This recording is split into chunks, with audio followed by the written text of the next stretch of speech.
Get ready for the dictation. Dictation will start in 5 seconds. Start. The High Court has overlooked the distinction between post and vacancy. If the requisite posts were already exhausted by direct recruits against the earmarked quota for direct recruitment merely because some vacancies occur, it would not be open to the aspiring candidates against the direct recruit quota to challenge the selection process commenced for the post of judicial officers by promotion through limited competitive examination. The cadre strength is always measured by the number of posts comprising the cadre. The right to be considered for appointment can only be claimed in respect of a post in the given cadre.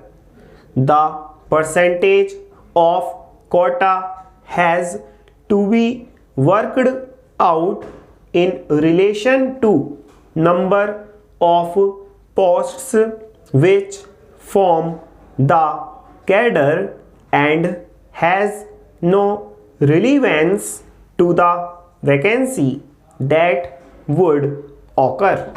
This aspect has been glozed over by the High Court in the impugned judgment.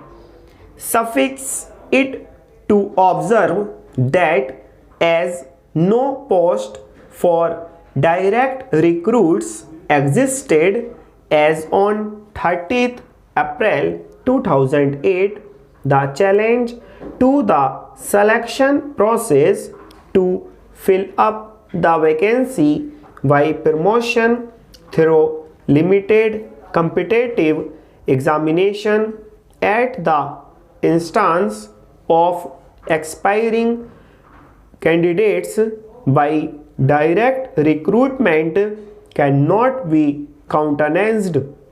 The writ petition filed by such expiring candidates therefore ought to have been dismissed by the High Court.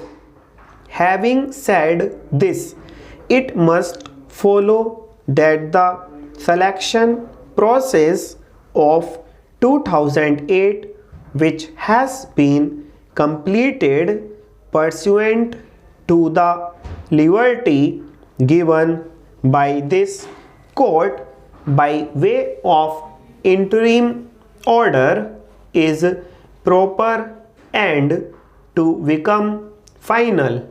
On this finding, the challenge in the champion writ petitions to the selection process commenced for the year 2010 does not merit interference, in that the vacancy position as on the date of the notification, that is 4th November 2010, for commencing selection process in 2010 were only up to 8 vacancies for appointment by direct recruitment from the bar.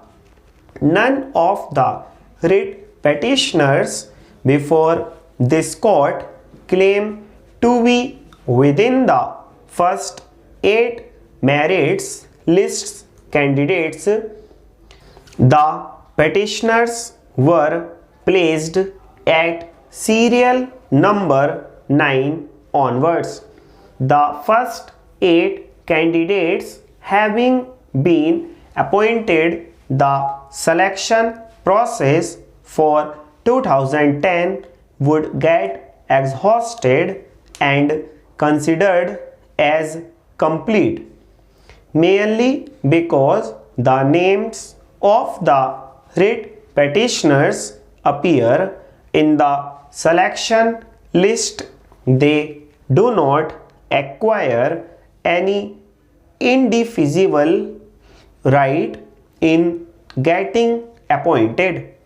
The vacancies have to be filled up in conformity with the extant regulations.